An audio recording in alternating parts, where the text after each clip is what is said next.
यहाँ पे लेने का सोचा है। आज का जो टॉपिक है, आज का टॉपिक भगवत गीता और डायरेक्ट सेलिंग।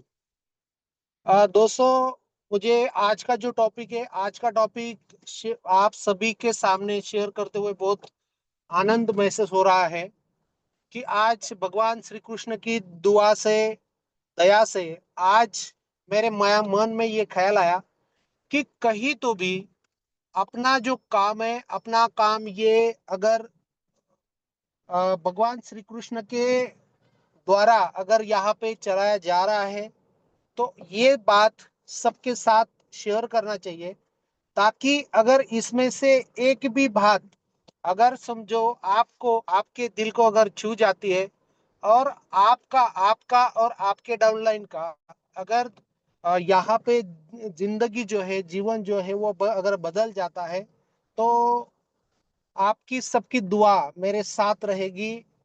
इसी प्रेरणा से आज ये जो टॉपिक है, भगवत गीता और डायरेक्ट सेलिंग, ये टॉपिक आज मैं आप सभी के सामने यहाँ पे रखने जा रहा हूँ सर। ओके। दोस्तों, हमें सबको पता है कि अपना जो एक पवित्र ग्रंथ है महाभारत, महाभारत जो है वो महाभारत के द्वारा ही भगवत गीता जो है भगवान श्री कृष्ण ने अर्जुन को यहाँ पे सुनाई थी। और भगवत गीता जो है आप सभी को पता है, थोड़ा सा मैं इसमें एक 5-2 मिनट में लूंगा। भगवत गीता जो है, भगवत गीता इस पृथ्वी पे जितने भी लोग हैं, जितने भी जीव जंतु हैं, इनको सबको मार्गदर्शक है। मैंने यहाँ यहाँ तक मैंने पढ़ा है कि अगर आप अपनी जिंदगी में कोई स्ट्रगल अगर यहाँ पे कर रहे हो, तो आप सभी ने या हर कोई आदमी ने कि जो स्ट्रगल कर रहा है, या कोई अपने इच्छित लक्ष्य तक अगर नहीं पहुंच रहा है, उसको बाधाएं आ रही है, तो उनको एक बार भगवत गीता जरूर जरूर पढ़नी चाहिए। यही इतना मार्गदर्शक अपना ये पवित्र ग्रंथ है, और इसमें अ, अपने भगवान श्री कृष्ण ने जो उपदेश किया है अर्जुन को, वही उपदेश हम सबके लिए भी लागू होता है दोस्तों। इसी पे हम आज यहाँ पे कुछ बातें रखने की यहाँ पे कोशिश कर रही है। तो यहाँ पे दोस्तों अगर देखा जाए तो भगवत गीता का सबसे, एक सेकेंड, भगवत गीता का सबसे जो बेहतरीन जो श्लोक है, वो श्लोक आप सभी को पता होगा दोस्तों। एक सेकेंड।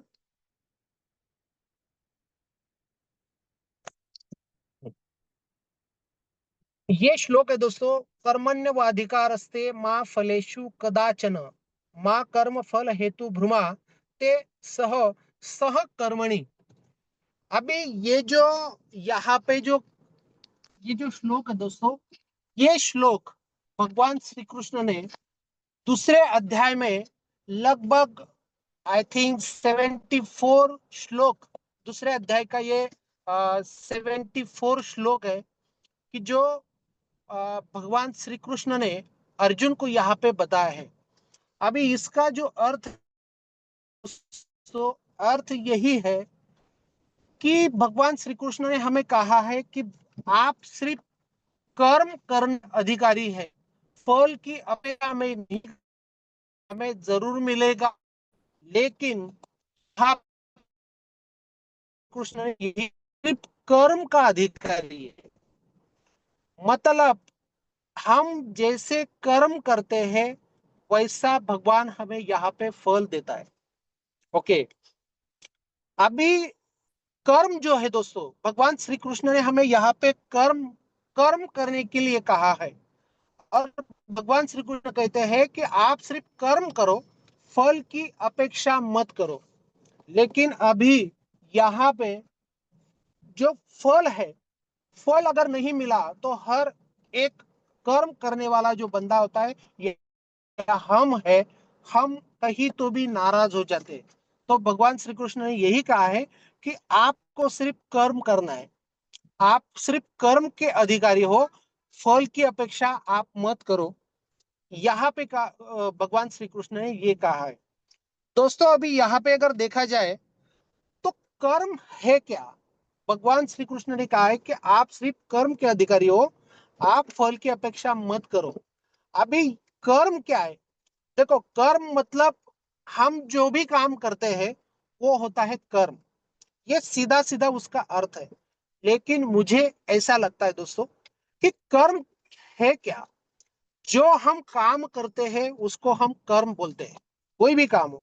और काम जो होता है दोस्तों, अपनी ये जो शरीर है, अपनी जो बॉडी है, बॉडी के द्वारा ही काम होता है। थोड़ा सा मैं इसमें डीप में जाऊंगा दोस्तों।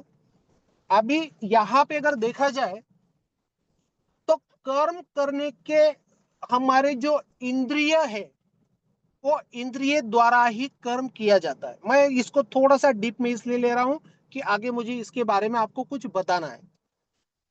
अभी जो कर्म हो रहा है, कर्म जो होता है, हम जो आंखों से देखते हैं वो भी एक प्रकार का कर्म है। हम जो अपनी जीभा से जो बोलते हैं वो भी एक प्रकार का कर्म है। ओके। हम जो सोचते हैं वो भी एक प्रकार का कर्म ही है। ओके। जब हम किसी को देखते हैं, हमारी जो नजर होती है दोस्तों, ये नजर अच्छी है या बुरी है, इस पे आपका कर्म डिपेंड करता है दोस्तों। ये आपका होगा कर्म, इससे आपको फल मिलेगा। भगवान श्री कृष्ण ने यही कहा है कि जो तेरा कर्म है वो आपको फल मिलेगा। ओके, आप सिर्फ कर्म कर सकते हो। तो हम जो देख रहे हैं वो भी एक अपना कर्म का भाग है। हम जो बोल रहे हैं वो भी एक प्रकार का कर्म का ही भाग है। और जो हम सोच रहे हैं दोस्तों, वो भी एक अपना कर्म ही है। यहाँ पर मैं एक छोटा सा एग्जाम्पल की जो महाभारत में है वो मैं आपको देना चाहता हूँ दोस्तों। अभी जब हम महाभारत का जिक्र करते हैं तो वहां पे कौरव और पांडव ऐसे दो पार्टीज हमें यहाँ पे दिखती है। अभी कौरव की जो सोच थी, कौरव की सोच मतलब दुर्योधन की सोच, और पांडवों की जो सोच थी, दोनों का सोच में जो अंतर था ये आपको पता है, वो मैं रिपीट नहीं करूंगा, मैं आपको नहीं बताऊंगा। ओके। ये सोच के कारण ही जब भी यहाँ पे हम सोचते हैं, ओके, हम जब सोचते हैं, ये सोच में जो अंतर है दोस्तों, ये सोच में अंतर हमें यहाँ पे हमारे कर्म में ही आता है। ओके। अभी यहाँ पे जो पांडव थे, पांडव की सोच थी, जो पांडव थे, पांडव की सोच थी कि ऐसा एक राज्य बने कि जिसमें हर एक खुशहाल जिंदगी जिए। लेकिन जो कौरव थे, वो कौरवों ने जो शासन चलाया, आपने पूरा महाभारत पढ़ा भी होगा, देखा भी होगा। लेकिन जो दुर्योधन ने जो भी शासन चलाया था, उसमें जो जो अपनी उनकी जो जनता थी, जो भी थे वहां पे, यहाँ पे अगर देखा जाए, एक सेकेंड ना सर, एक सेकेंड भैया, भड़गांव।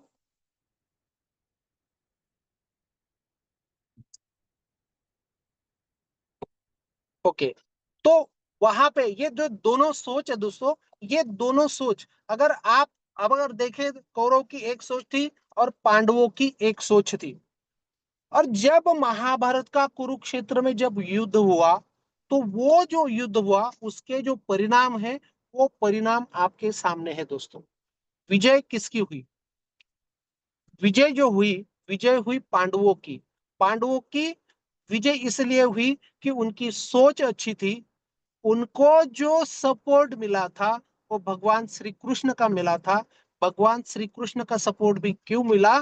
क्योंकि वो जो सोचते थे वो अपने बारे में कम सोचते थे, और बाकी जीव जंतु जो है, बाकी लोग जो है, उनके बारे में ज्यादा सोचते थे। उनको ऐसा लगता था कि यहाँ पे ऐसी जिंदगी बने कि जो खुशहाल हो।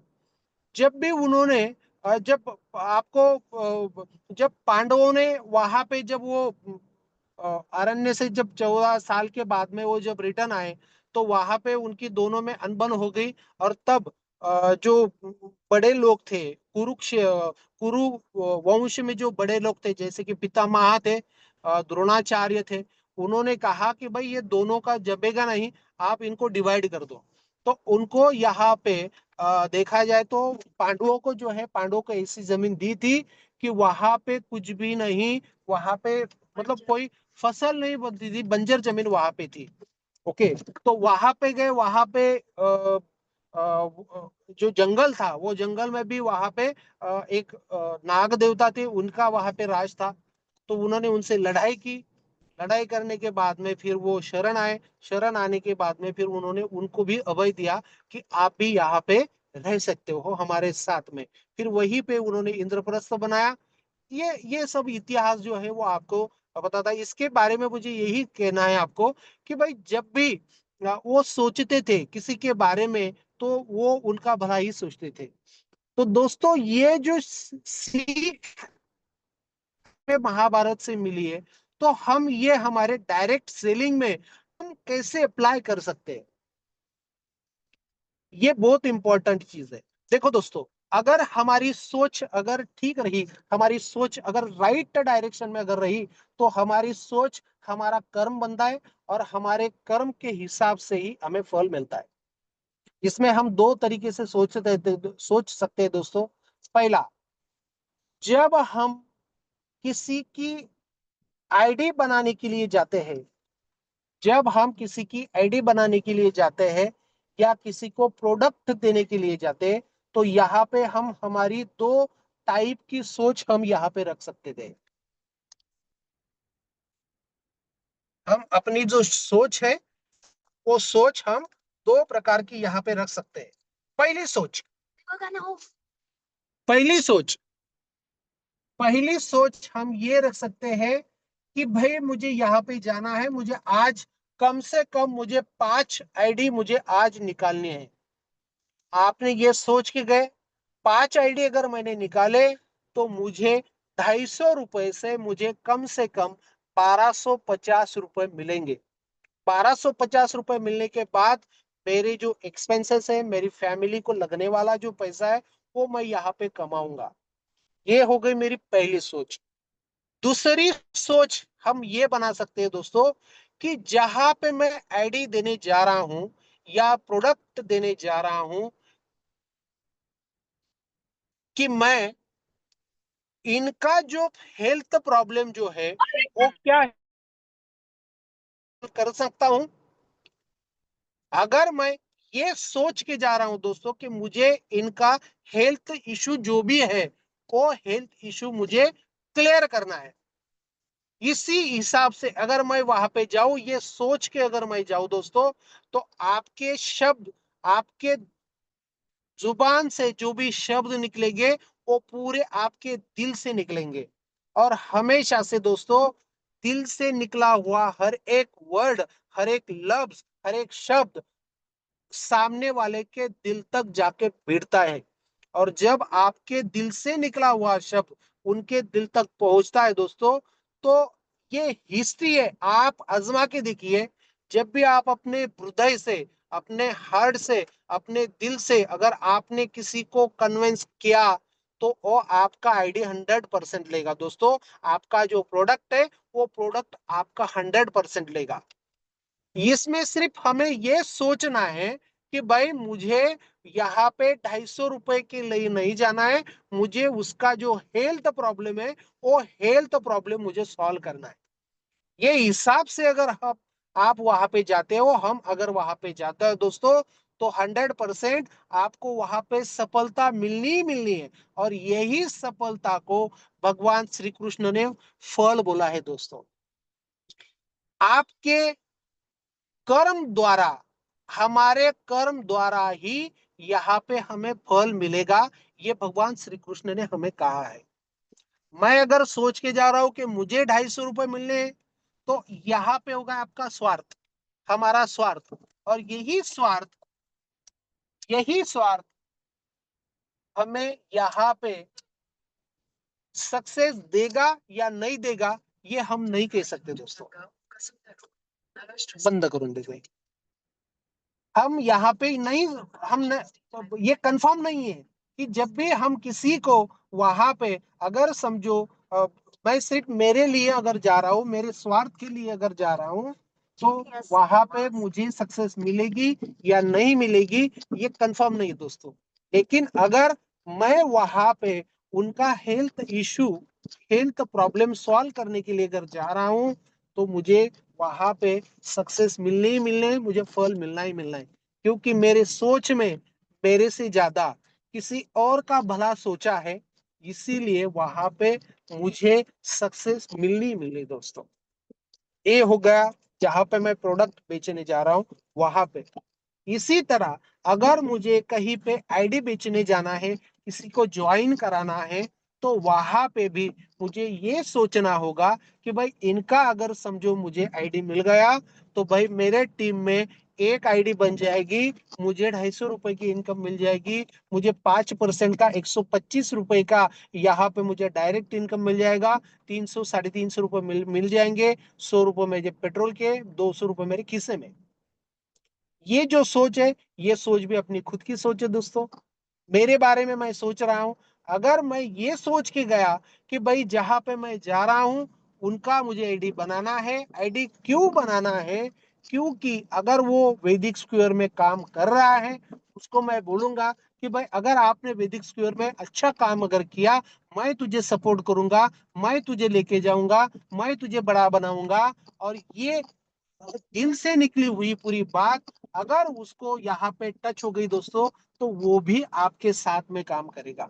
लेकिन मुझे ये सोचना होगा कि अगर ये बंदे को मैंने उठा लिया, इसको अगर मैंने सक्सेस बना दिया, तो इसके फैमिली में खुशहाली आ जाएगी, इनके बच्चे अच्छे स्कूल में पढ़ सकते हैं, इनके घर में हर एक खुशी आ सकती है कि जो ये सपने में भी नहीं सोच सकता।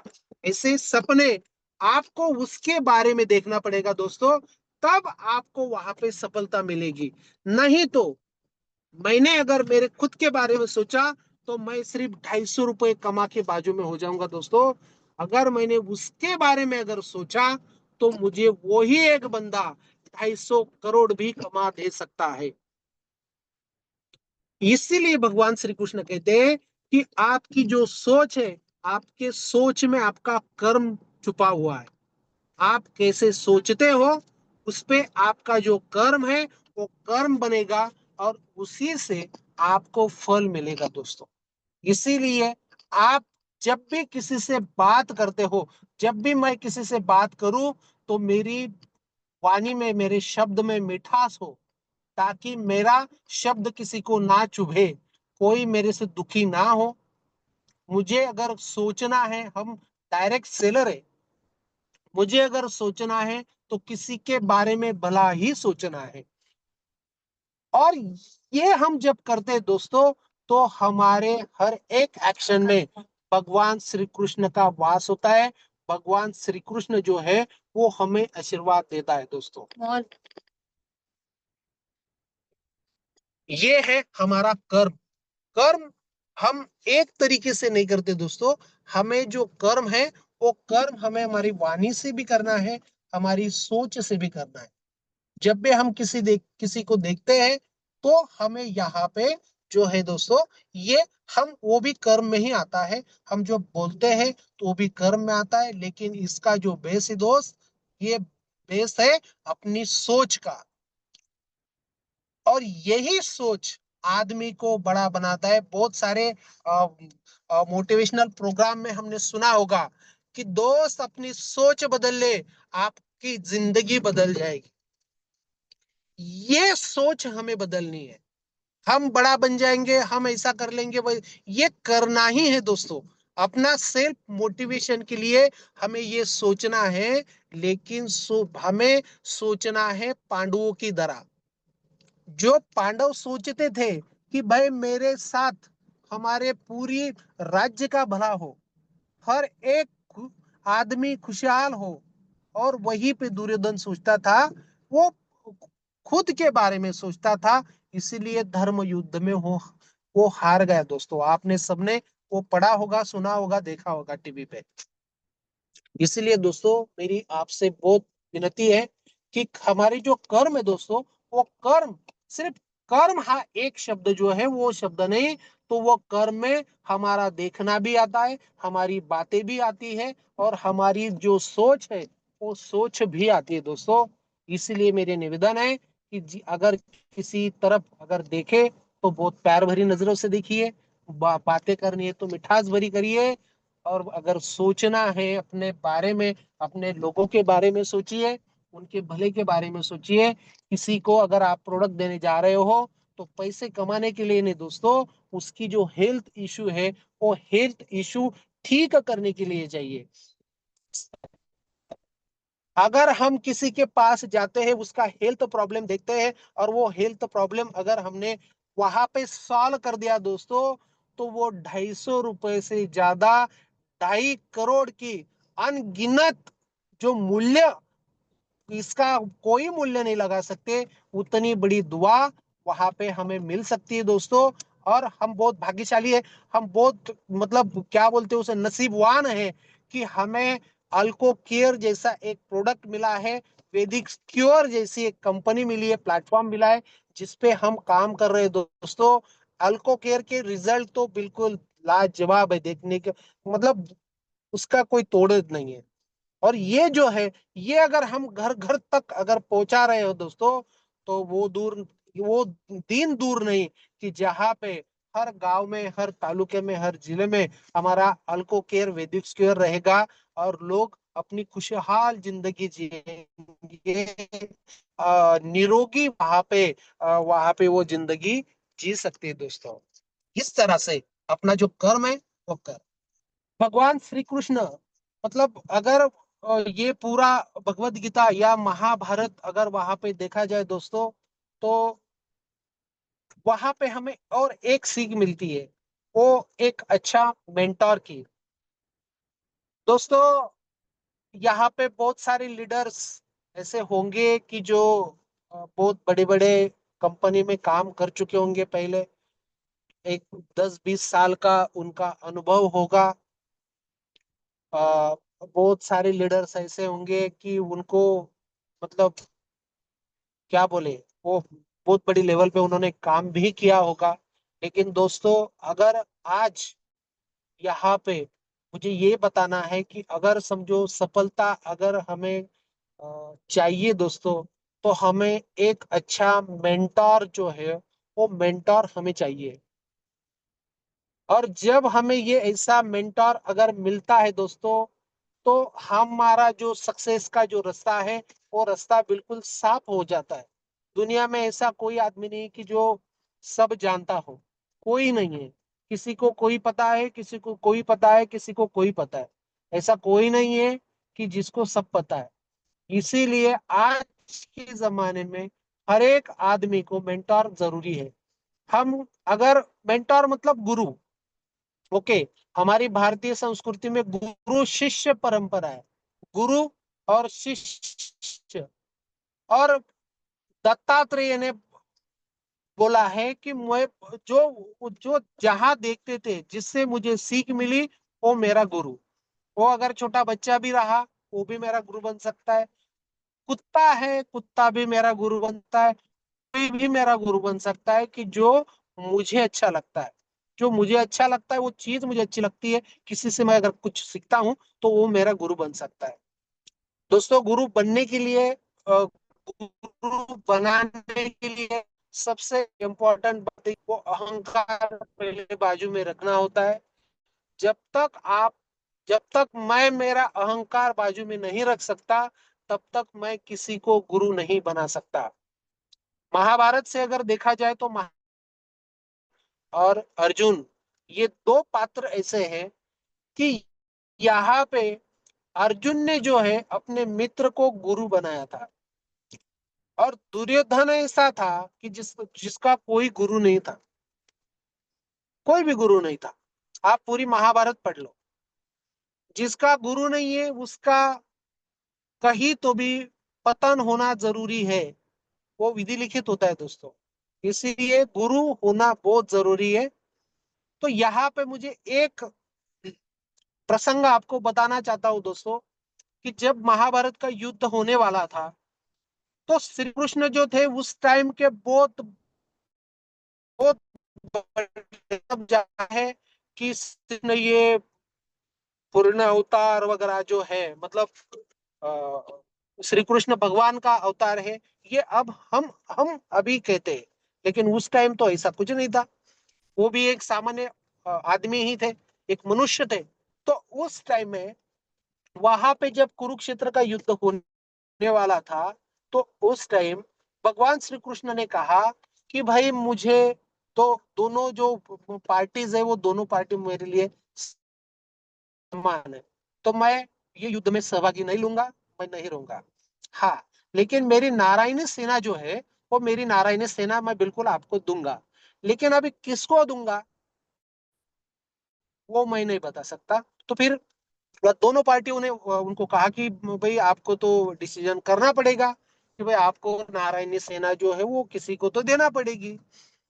तो श्री कृष्ण ने कहा ठीक है, कोई बात नहीं है, आप क्या करो।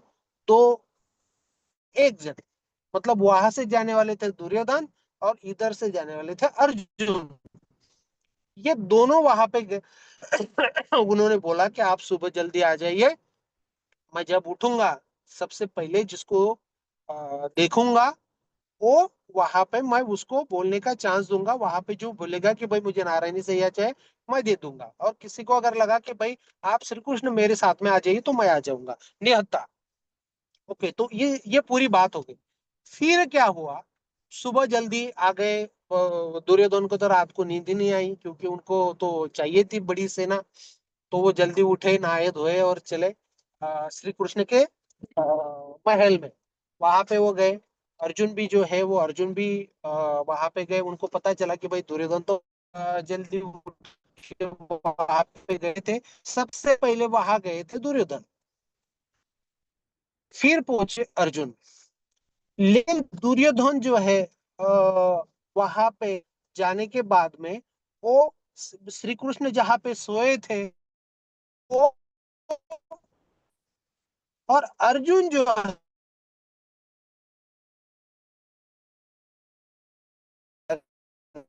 आया और पैरों के पास बैठ गए।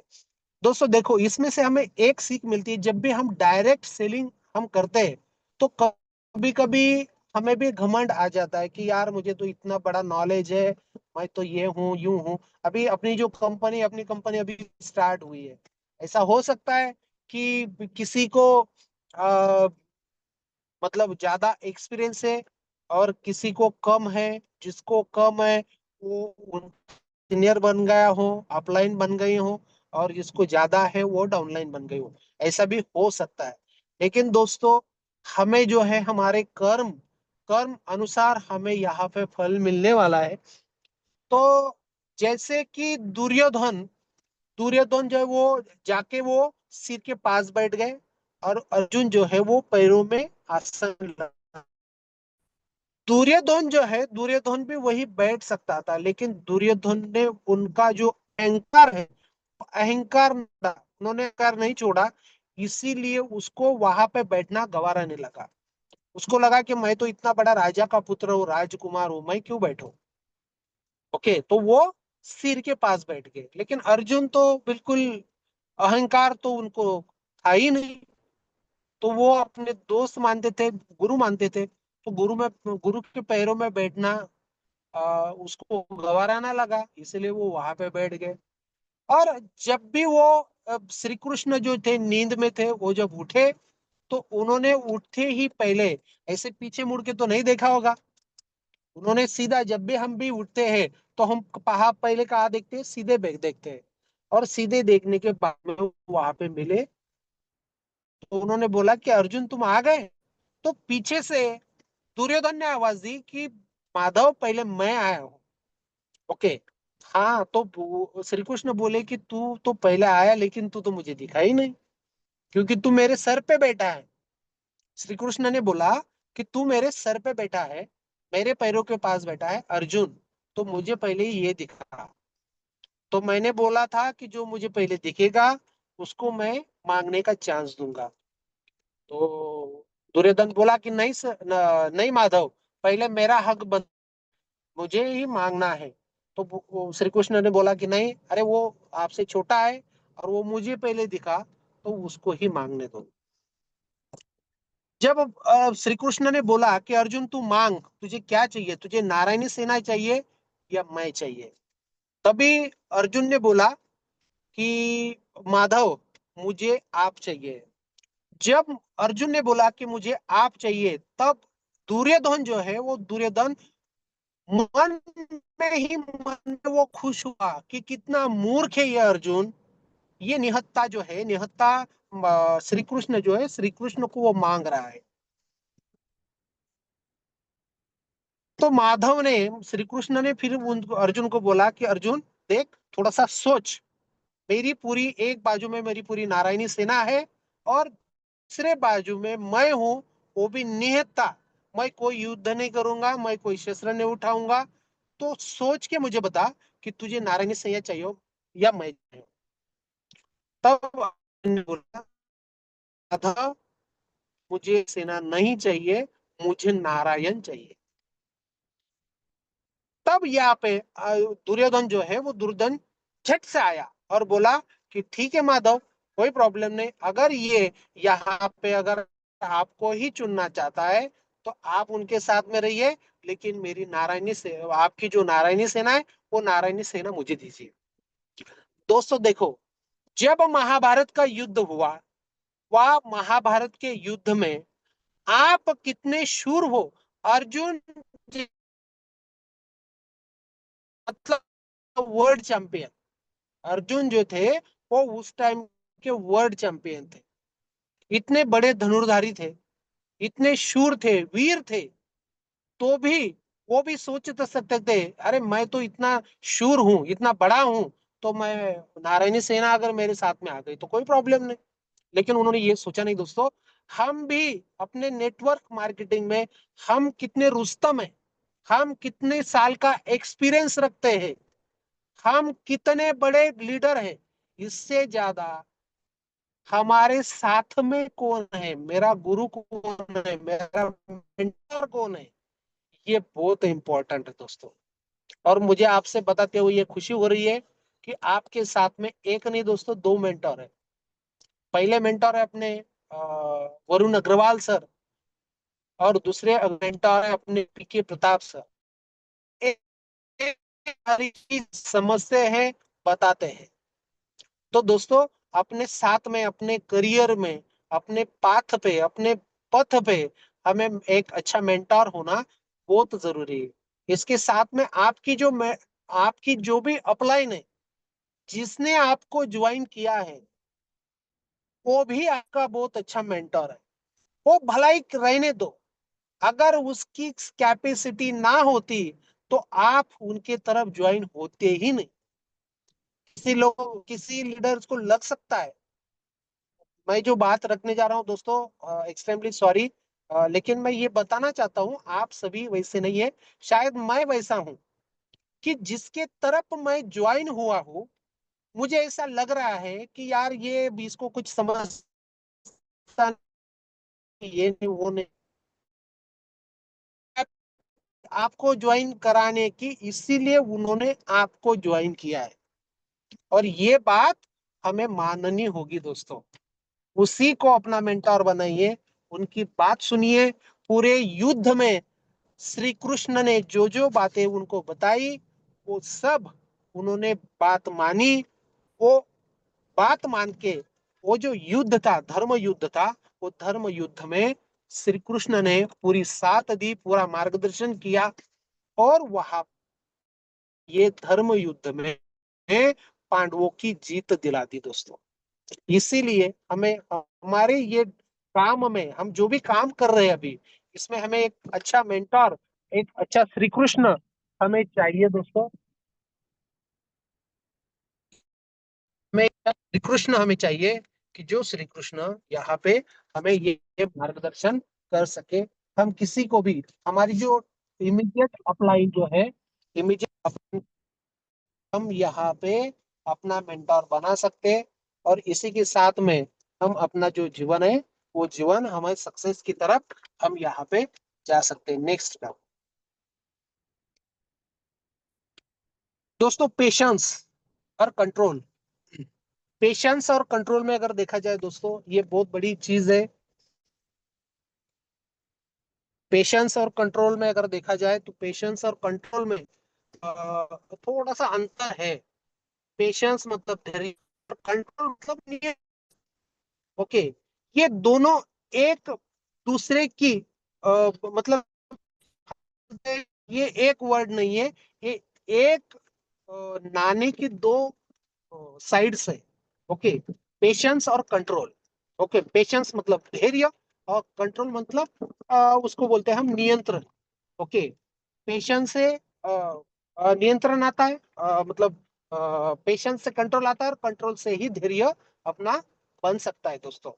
तो इसमें मुझे जो महाभारत की जो एक स्टोरी है, ये मैं थोड़ी सी 1-2 मिनट में आपको बताऊंगा कि हमें अपने काम में पेशेंस क्यों इम्पोर्टेंट है। देखो दोस्तों, थोड़ा सा मैं पीछे जाऊंगा महाभारत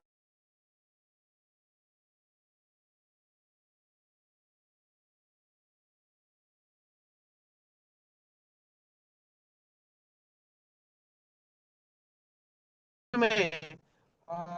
वही पे राजा बनेगा, वही उत्तराधिकारी होगा। तो वहां पे जो थे मतलब धृतराष्ट्र जो थे वो बड़े, लेकिन धृतराष्ट्र जो थे वो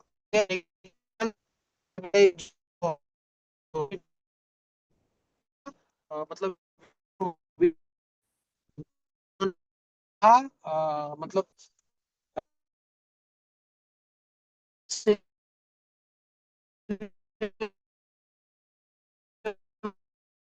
आवाज नहीं आ रही सर। सर साउंड प्रॉब्लम है, नेटवर्क का इश्यू लगता है।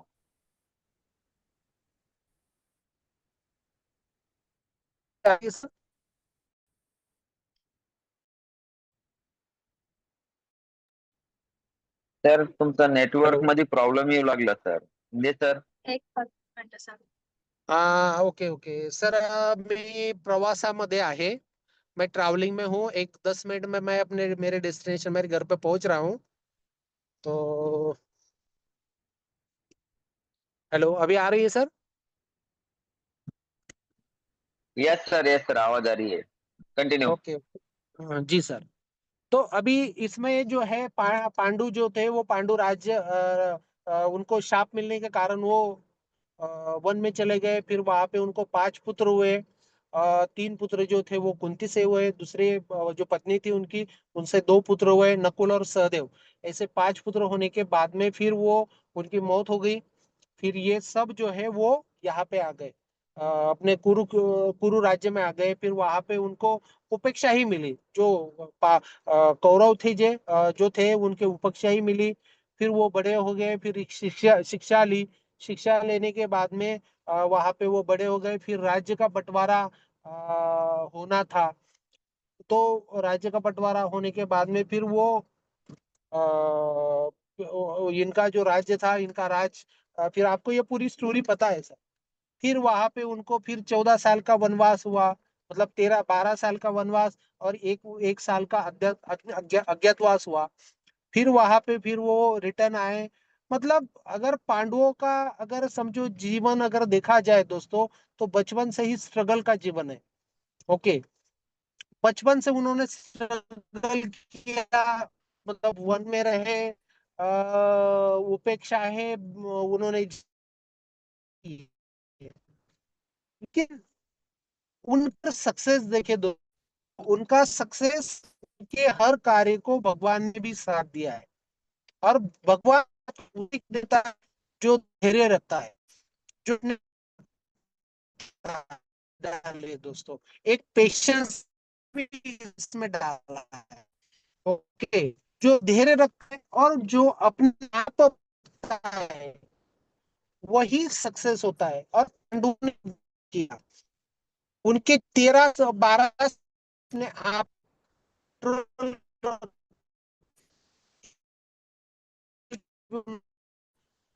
और उसके बाद में जो उनको सभी वंश के वो राजा बन गए दोस्तों। भगवान ने उनको साथ दी, उनको लड़ाई जी वो महाभारत का जो युद्ध था वो युद्ध मुझे पता है। तो मुझे ये कहना है दोस्तों कि जब भी हम अपना काम करते हैं, आज मैं गया था,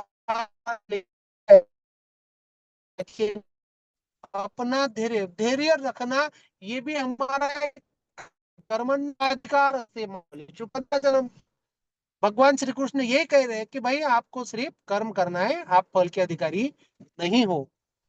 तो धैर्य रखना, नियंत्रण रखना ये भी तो हमारा कर्म है। अगर ठीक से अगर कर रहे हैं तो फल मिलेगा। लेकिन बहुत सारे लोग होते हैं कि नहीं यार ये मजा नहीं है। तो हमें पहले 10 लोगों को मिलना है, 10 लोगों में अगर नहीं हुआ तो मुझे 20 लोगों को मिलना है, 20 लोगों को नहीं हुआ 50 लोगों को मिलना।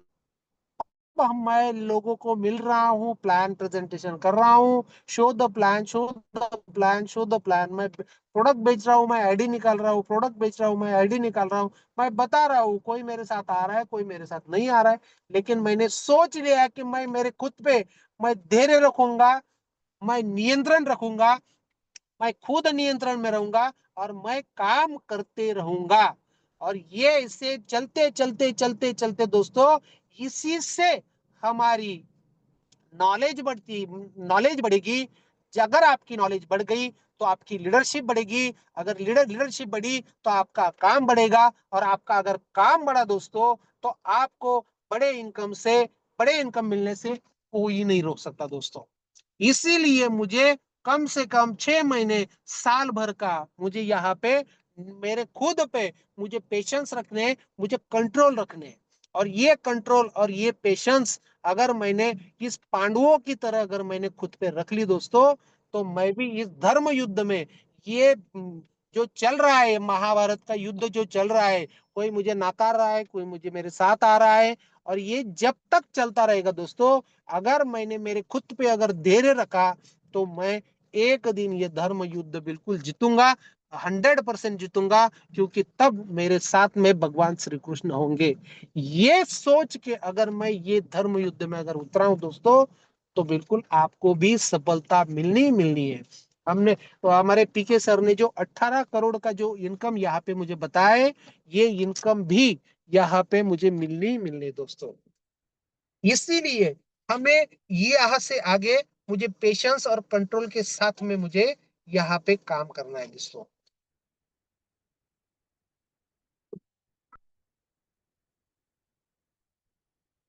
अभी इसके आगे ज्यादा टाइम तो नहीं हो रहा, 9:30 बज गए। ठीक है, मैं अगला टॉपिक ले लेता हूँ, फीलिंग ऑफ द रिवेंज। देखो दोस्तों, ये बहुत बड़ा इंपॉर्टेंट टॉपिक नहीं है। बदला जो होता है, बदला बहुत भयानक होता है, खतरनाक होता है। इसीलिए हमारा जो कर्म है दोस्तों, हमारा कर्म ऐसा होना चाहिए ताकि मेरे शब्द से कोई दिल ना दुखे। महाभारत का सबसे इम्पोर्टेंट जो है वो है शकुनी मामा। आप सबको हम सब जानते हैं शकुनी मामा को। शकुनी मामा इतने स्ट्रांग थे कि उसकी कंपटीशन सीधी भगवान श्री कृष्ण से होती थी। भगवान श्री कृष्ण भी ये माना है कि ये महाभारत में अगर मेरे लायक अगर कोई है तो वो बस शकुनी मामा है। लेकिन शकुनी मामा जो है, शकुनी मामा ने महाभारत का युद्ध जो भी बना है वो सिर्फ शकुनी मामा के लिए बना है। अगर वो पूरी स्टोरी अगर बताने लगूं तो और एक 10-15 मिनट चले जाएंगे दोस्तों। इसलिए हमें बदली की भावना नहीं रखनी है।